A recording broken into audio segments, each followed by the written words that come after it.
Шинэ 7 хоногийн мэд төргийн үзэгчтэй хөтөлбөр зочны цагаар үргэлжлэн урж байна. Тэгэхээр 7 хоног бүрийн даваа гарагт үзэгчтэй бүхэнд эдийн засгийн цаг үеийн сэдвээр зочдыг уулзуулдаг. За өнөөдөр манай студид Улсын их хурлын гишүүн Цэнгүү ирсэн байна. Урилгыг хүлээн авч манай студид ирсэн танд маш их баярлалаа. Сайн байна уу? Баярлалаа.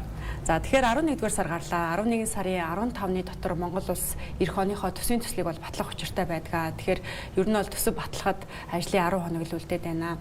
Тэгэхээр одоо яг эдгээр өдрүүдэд бол хамгийн анхаарал татаж байгаа олон нийтийн донд хүлээлт үүсгээд байгаа асуудал яалтчгүй багш нарын цалин нэмэх асуудал ер нь хизээ одоо шийдэгдэх юм бэ гэдэг асуудал байна л да. Тэгэхээр өнөөдөр гэр бүл хөдөлмөр нийгмийн одоо хамгааллын сайдын өгсөн мэдээлэлээр бол багш нарын цалин одоо 76%-аар нэмэгдүүлэхэд нийт 1.2 их найд төгрөг шаардлагатай гэдэг ийм тооцоог бол хийсэн байна. Тэгэхээр төсөвт одоо та болон таны одоо нэр бүхий гишүүд бол 1.2 их найдыг танах боломж байна гэдэг энэ гарцыг бол өнгөрсөн 7 хоногт мэдгдсэн шүү дээ. Тэгэхээр та бүхний хувьд юу н ямар төслүүдийг тануул энэ хэмжээний одоо төсвийг хэмнэх боломж байна гэж харж байгаа вэ? Тэр бид нар улсын төсвөө задлж харахтаа нэг зүйл анхаарах юм бол ерөнхийдөө бол манай улсын төсөв сүүлийн 5 жил бол асар өндөр дүнгуудээр бол нэмэгдэж явсан байгаа. Тэгээд тухайн үед нэмэгдэж явж байхдаа бол улс яг хийх ёстой зүйл дээр бол хөрөнгө оруулалтыг хийхгүйгээр хийх ёсгүй ямар шаардлагагүй төсөл хөтөлбөрүүдийг бол жишээ нь санаачлаад хийгээд явцсан байгаа даа. Тэгэхээр тэр үнцгөрөө хараад үзэх юм бол манай улс мөнгөгүй юу гэдэг асуудалд бол би бол мөнгөтэй гэж харж байгаа. Хамгийн гол нь юунд зарцуулж байгаа вэ гэдг нь өөрөө буцаагаад эргэж харах шаардлагатай асуудал. Үндсэндээ бол 2024 онд одоо өмнө жил бол бид нар бас л яг улсын төсөв дээр нэлээд их хасах орон зайнууд байна гэд. Тэгээд хөрөнгө оруулалттай холбоотойгоор бол төсөл бүтээн байгуулалттай холбоотой саналуудыг бол зарчмын зөвлөлтийн саналаар гишүүд бол нэлээд их гаргаж ирж байсан. Түүний адилаарч мөн адил одоо л одоо самбуу Бямсуран гишүүдтэй хамтраад бид 3 гишүүн бол 1.2 их найд төгрөгийг үндсэндээ бол хасах саналыг бол гаргасан.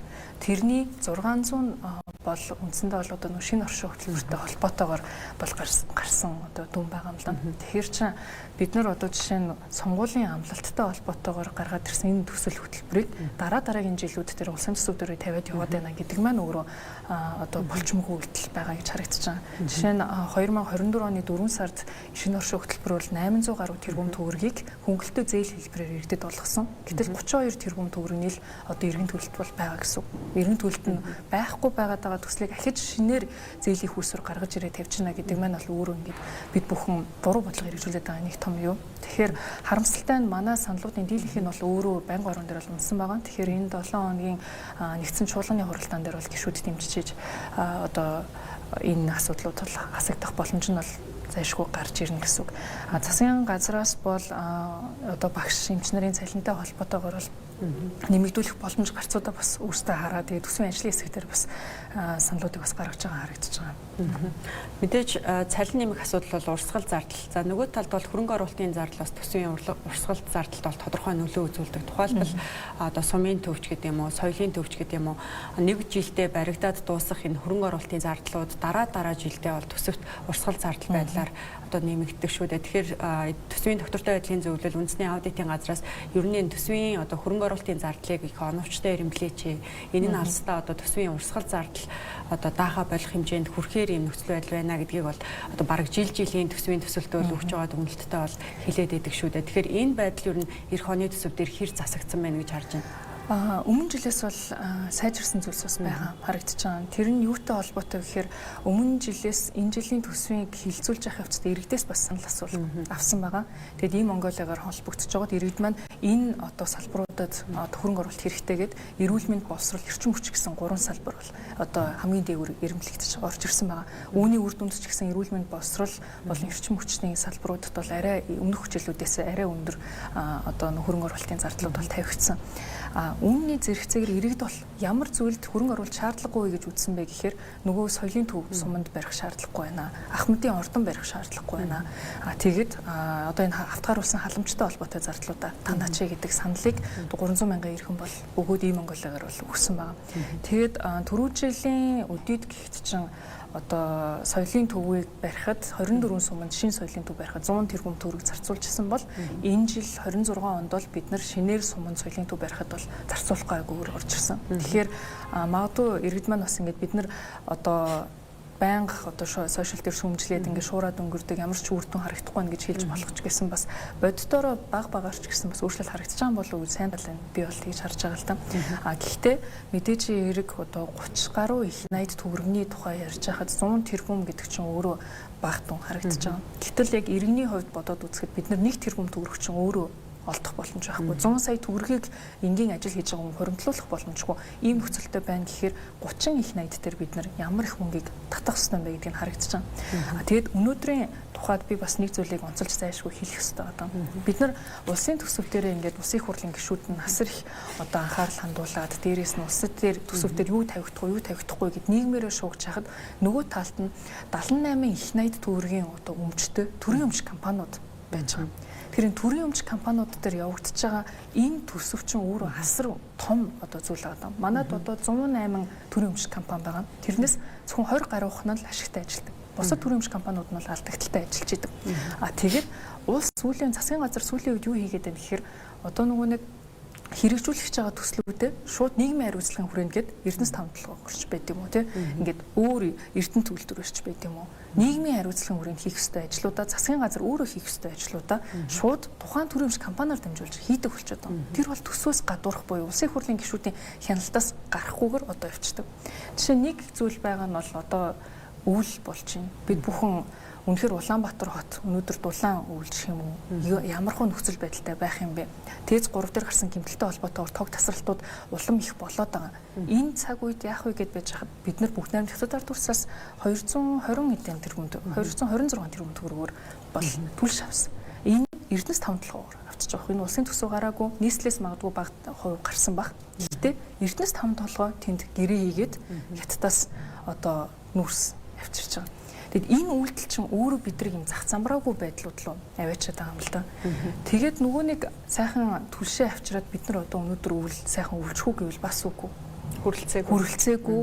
Өнөөдөр байсан нөгөө юм сул тал байх шиг. Тийм энэ дээрээс бол маш өндөр дүнгээр бол ийм зарим бизнес эрхлэгч нарт маань бол одоо жилийн 3% хүүтэй зээлийг одоо төрөөс ямар нэгэн нэртэйгээр ингээд гаргаж өгдөг. Гоё одоо нэрнөөс хүүний урамшуул, цагаан алт хөтөлбөрч гэдэг юм ингээд нэршлүүдийн хүнс хөтөө аж ахуйн салбар дээр дийлэнх нь байгаа авчиад өгчдөг.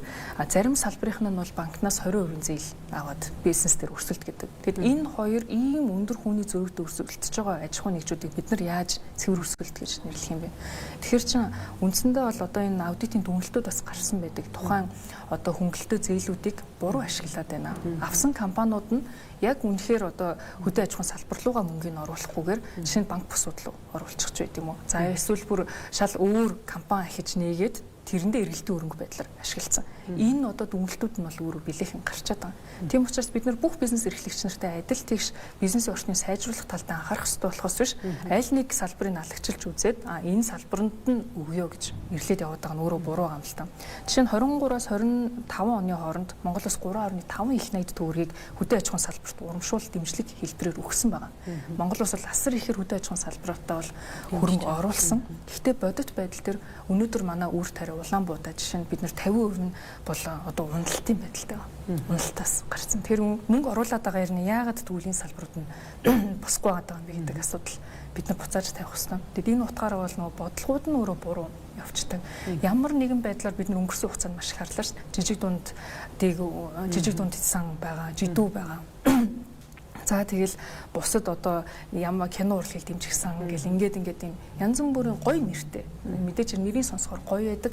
Тэгсэн хэрнээ зориулалт нь ашиглалт нь өөрөө үр дүн гараагүй. Ийм сангууд, зээлүүд асар их байгаад байгаа нь л өөрөө буцаагаад нутгийн төслөтгөрүүд хасагдах барих одоо үзмжийн тухай асуудал дахиад болоод ирнэ. За дараагийн асуудал нь болохоор улсын төсөв дээр юу орох юм? Орон нутгийн төсөв дээр тэгвэл юу орох юм? Орон нутгийн төсөв гэж бас тусдаа байгаа шүү дээ. Тэгэхээр ингээд сум хоорондын замч байт юм уу те? Жишээ нь зам дээр жишээ аваад үзэхэд энийг орон нутгийн төсвөөр шийдэх ёстой байдал чинь улсын төсөв дээр бид нэр авчирч оруулаад одоо жижиг замуудыг гэж байт юм уу те? Ингээд ямар нэгэн ялгаатай талыг гаргаж өгөхгүй бол магадгүй тэнд ингээд асар том улсын хэмжээний одоо мега төсөл бид нар ярьж авах хэрэгтэй байдал чинь тэнд ингээд хоёр сумын тухай асуудал ч юм уу. Ярьсаар байтал асар их цаг хугацаа өрнөд улсын хурлын чуулган дээр өөрөө энэ чинь өөрөө бүтэмжгүй байдал үүсгэх юм болов уу гэж надад бол харагдаад байгаа. Хэрвээ одоо төсөв маань одоо гүйцэтгэлийн тайлан хүрээд ирлээ аудит дээр гараад ирлээ.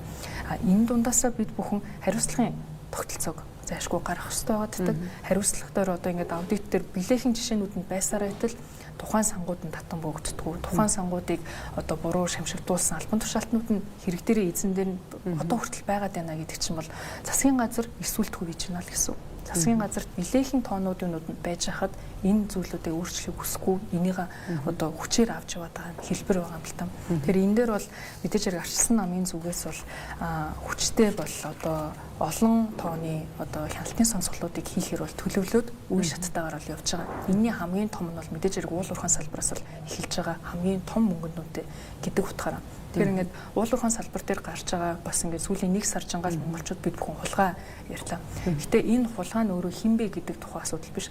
Төрд өөрөө уул уурхайн компаниуд байгаа нөхцөлд энэ дандаа л байсаар ах бол. Тэгэхээр энэ төрийн өмчт компаниудын уул уурхайн салбартай холбоотой байгаа энэ том компаниудыг бид нар олон нийтэд нээлттэй болгоод оролцоог нь нэмж өгч ижил бид энэ бүхнээс гарна. Тэрнээс биш бид бүхэн бол одоо ингээд нэг хүнийг аваачаа шоронд хийгээд энэ асуудал дуусч ийнэ гэж харж болохгүй. Мэдээж хэрэг буруутай хүмүүсүүд нь хууль хяналтын байгууллагуудаар яваад шалгагдаад тэгээд үүрэг хариуцлага одоо юугаа үүрэх ёстой. Нөгөө талдаа бид бүхэн системээ бас зайшгүй сайжруулах ёстой. Систем нь бол мэдээж хэрэг одоо төрд байгаад байгаа энэ их эзэнгүй өмчийг л бид бүхэн багасгах ёстой байгаа. Тэр тал дээр бол нэлээд сайн анхаарч ажиллах ёстой. Одоо ярилцлагын эхэнд бас ярьж илаа. Бид бүхэн хөрөнгө оруулалтын зардал дээр одоо ингээд жишээ нэг аймаг дээр эрүүл мэндийн төв барья гэдэг. За нэг 300 м квадрат 2 давхар барилга барьчлаа. Тэр нь тухайн жилдээ бол хөрөнгө оруулалтын зардал юм шиг харагддаг. Гэтэл нөгөө жилээс нь эхлээл ахяал дулааны зардал, цахилгааны зардал, нөгөө манаач гэл ингээд нэг урсгал зардлаа нэмдэг. Өнөөдөр юу болж байгаа нэхэр аймагуд дээр маш олон одоо төсвийн зардлаар байшингууд баригдсан. Ингээд одоо жишээ нь юуны архивын газар нь өмнө нь бол одоо нутгийн удирдлагын ордон дотор бол одоо нэг 5 хүнтэй ажилладаг байсан бол архивын газар нь тусдаа байшинтай болоод тэгээд 10 хэдэн хүн ажилладаг болсон байх жишээтэй. Тэгсэн хэрнээ тухайн аймгийн хүн ам нэмэгдсэн үү гэвэл нэмэгдээгүй. Ийм байдалтай байждаг. Одоо тэгээд аймагт ажиллаж байгаа нэг төрлийн албан агч ногдож байгаа талбай нь 40 м квадрат гэдэг юу гарч байгаа. Тэр чинь асар том зай ашиглалтгүй байгаа шүү дээ. Хэрвээ хувийн компани байсан бол одоо энэ дээр нэг 40 м квадрат өрөөнд одоо хідүүлээ сууж явах уу тийм. Тэгэхээр чинь бид бүхэн бүтээмжийн талаар асар их ярих шаардлагатай болчиход байгаа. Тэгжиж одоо энэ нөгөө нэг буцааж яг үнэхээр улсын төсөв шаардлагатай байгаа хөрөнгө оруулалт хэрэгтэй байгаа төслүүд дээрээ бас болон одоо нөгөө төрийн албан хаагчдын яг бодит цалин дээрээ бас нэмэх орон зай өөрөө бүрдэнэ. Тэгж байх үед яг энэ бүтээмж гэхлээр мэдээж цалин үлсийг холбох шаардлага бол байгаад идэг. За өнөөдөр бол багш нарын цалин хөлсийг бол тодорхой хэмжээнд шийдвэрлэхээр боллоо гэж эрх баригч намынхан бол мэдэгдээд байна. За үүний дараагийн зүйл нь бол эмч нарын цалин байгаа. Эмч нар бас цалин нэмэхгүй бол ажил хайна гэдгээ бол мэдэгдсэн байгаа. За мэдээж үүнийг дагаад бол маш олон төрлийн байгууллагууд бол бид цагаагийн байгууллагын ч гэсэн одоо бас баг цалинтайгээд барьцах хандлага бол ер нь бол байгаад байна. Тэгэхээр ер нь ингээд аль нэг төрийн албан хаагчийг онцлохгүйгээр ер нь төрийн салбар цалингийн асуудлыг ер нь нэг буруу явж ирсний гор нь өнөөдөр гараад байгаа юм шүү. За нөгөө талаар жил болгон ингээд цалин тодорхой хэмжээнд нэмээд байгаа боловч энэ одоо бодит орлого бол нэмэгдэхгүй байна. За үнэн нь бол мэдээж инфляцтай холбоотой. Тэгэхээр энэ төгрөгийн доктортой байдал үн цэнийг хадгалах тал дээр ер нь бас тодорхой хэмжээнд одоо дөрвтэй ажил хийх шаардлагатай юм шүү. Энд чинь бас төсөвтэй шууд уялдаатай шүү. Одоо бид бүхэн ингээд иргэдтэй бас зөвөр ойлгуулах хэрэгтэй байгаа юм л да. Өнгөрсөн жил ихэд төрийн албан хаагчдын цалин 10% нэмэгдүүлж байна гэд бид бүхэн ярьж байсан.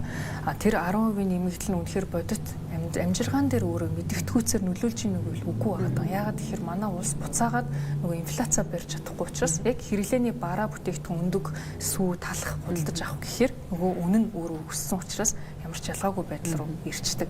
Тэгэд энэ өөрөө юутай холбоотой гэхээр ерөөсөө бэлэн мөнгөний нийлүүлэлт манай энэ зах зээл дээр асар их байгаатай л холбоотой. Бид нар хэрэггүй, хэрэгцээгүй төсөл хөтөлбөрүүд асар ихээр нь хэрэгжүүлж байгаа. Одоо чинь шинэ оршоо гэдэгч байдаг юм уу? Одоо ингэ маш их мөнгөний нийлүүлэлт байдаг. Дээрээс нь 24 оны сонголттой холбоотойгоор бид нар ч одоо Эрдэнэс 5 толгойнхоо нэг хүнд 350 мянган төгрөгийн хувьцаа тарааж ийна гэл бэлэн мөнгөөр 1.1 их найд төгрөгийг бас тараасан шүү дээ. Тэгэд энэ хөөсрөлт чинь өөрөө буцаагаад ингэ эдийн эдийн засгийн эффект нь буцаал биднэрт орж ирж байгаа. Тэгэд одоо жигсэн болохоор нь багш нарын цалин нэмж байгаа мó? Эсвэл одоо дахиад цагдаа нарын жигсхийг хүлээж байгаа мó тий? Ийм байдлаар бид бүхэн одоо жигсэн одоо салбарынханд нь одоо юуг нэмнэ гэдэг асуудал биш. Хамгийн гол бас нэг анхаарал татсан зүйл бол одоо нийслэлийн засаг дарга Нямбатар жолооч нэрийн цалин 3.5 сая, төвийн ажилчдын цалин 3.5 сая болгосон гэд. Тэгээд тэрийг хараад багш наргүй бид нар одоо арайчтай ингэж амьдраад тахта яад юм бэ гэж явсан гэж. Тэгэд эндээс ингээ харахаар бид бүхэн нөө бүтээмж гэдэг зүйлийг юусэн харахаа болчихсон. Хин нэгэн поп улсдурч гарч ирээд те бид нар ингэж шийднэ ингэнэ гэд энэний өөрийнх нь цаад үр нөлөө нь өөрөө ямар байгаа вэ гэдгийг харах зайлшгүй шаардлагатай юм л да. Өнөөдөр магадгүй бид бүхэн одоо бусад салбаруудын ажилчид ч гэсэн ажил хаялт зарлаад хүчээр одоо бүх салбарын ажилчдын цалин 3.5 сая болох ёстой боллоо гэж бодъё. Тэр үед юу болох вэ гэхээр манай инфляц нэмэгдэнэ. Бид нэр байхгүй мөнгөө хөвлөж тарах шаардлага гарна. Үр дүнд нь энгийн бусад өөр салбарт ажиллаж исэн хүмүүсийн мөнгө нь бас өнгөрнө. Тэр нөө эдийн засгийн өөрийнх нь одоо энэ мөнгөний ханшны сулралт чинь өөр асар хүнд байгааддаг. Манай улс өөрөө үйлдвэрлэгч улс байгаа. Бүх юма дотооддоо үйлдвэрлэдэг байсан бол манай дотоодын хэрэглээ маань идэвчээд энэ мөнгө манай дотоод эдийн засаг сайнаар нөлөөлөх гэсэн. Гэтэл манайх өөрөө нөгөө импортлогч улс учраас энэ мөнгө маань өөрөө гадагшаа гараад явчихдаг. Тэр энэ эффект өөрөө асар хүнд учраас энэ зовлонгоос гарахын тулд одоо зайлшгүй хамгийн том хийх ёстой зүйл нь бол энэ төсвүүдийг бид нар орон нутгийн төсөв байж байгаа. Нэгдсэн улсын нэгдсэн төсөв байгаа. Төрөмж компаниуд дээр байгаа төсөв. Энийг хэрэгцээгүй зардлуудыг багасгаад нөгөө талдаа татваруудыг багасгаж өгөх ёстой. Хэмнэлтийн горимлуу шилжихээс өөр аргагүй. Энэ их тэлэлтийн дараа хэдэн жилийн турш бид нар буцааж хэвийн байдал руу очихгүй бол манай улс өөрөө одоо Венецуэлч гэдэг юм уу те ингээд тасар их мөнгөн дүнгээр бараг сая төгрөгтэй гараад нэг уут тор хүнс худалдаж авч чадахгүй хэмжээнд бид нар утгагүй хүрэх гээд байгаа байхгүй. Тэгэд энэ өөрөө асар хохиролтой байдал үүсгэж байна л да. Тасаа хэллээ татвар бууруулах хэрэгтэй гэж. За он солигдох мөчөд бол тухайн үеийн ерхий сайд бол татвар нийгэм даатгалын шинжилэл хийнэ гэдгийг бол мэдгдсэн. За энэ жилжингээл хувийн хвшлийнхэн за ажил хөдөлмөр эрхэлж байгаа хүмүүс бол татвар нийгмийн даатгал буурах байх гэсэн хүлээлттэй байсан боловч харамсалтай нь одоо өргөн баригдсан хуулиуд нь хэлэлцэгдсэнгөө за засгийн газраас өргөн барина гэж санал авч исэн төслүүд нь өргөн баригдсэнгөө ингээ он дуусахтай ер нь бол нүүр тулаад байна. Тэгэхээр нэг салбарын цалин нэмэхгүйгээр нийтээр нь ер нь хүмүүсийн бодит орлогыг нэмэгдүүлэхэд энэ одоо хувь хүний орлогын албан татвар ч юм уу тодорхой нийгмийн даатгал дээр дэмжлэг үзүүлж болдгоо мө гэсэн ийм байр суурийг бас илэрхийлж байгаа тал байна. Энэ бол илүү эрүүл одоо нөгөө нэг шийдлэх гэж миний хувьд бол харж байгаа. Ягаад тэгэхээр бид бүхэн өөрсдөө одоо улс хүмүүсийн одоо орлогоос нь маш өндөр хэмжээний татваруудыг авчаад буцаагаад одоо цалин тэтгэвэр нэмнэ гэд бид нар ингэж ярьдаг. Гэтэл нөгөө талдаа үнэхээр яг ажил хөдөлмөр эрхлээд явж байгаа. Яг энэ дотор яг эдийн засгийг хөдөлгөж байгаа тал буюу дундаж давхархаа бид бүхэн хизээч хардаггүй. Сүүлийн Монгол улсын баримталж байгаа үндсэн бодлого нь бол ердөөсөө зээл авсан хүмүүсүүдийн зээлийн тэгэлжтэй байна.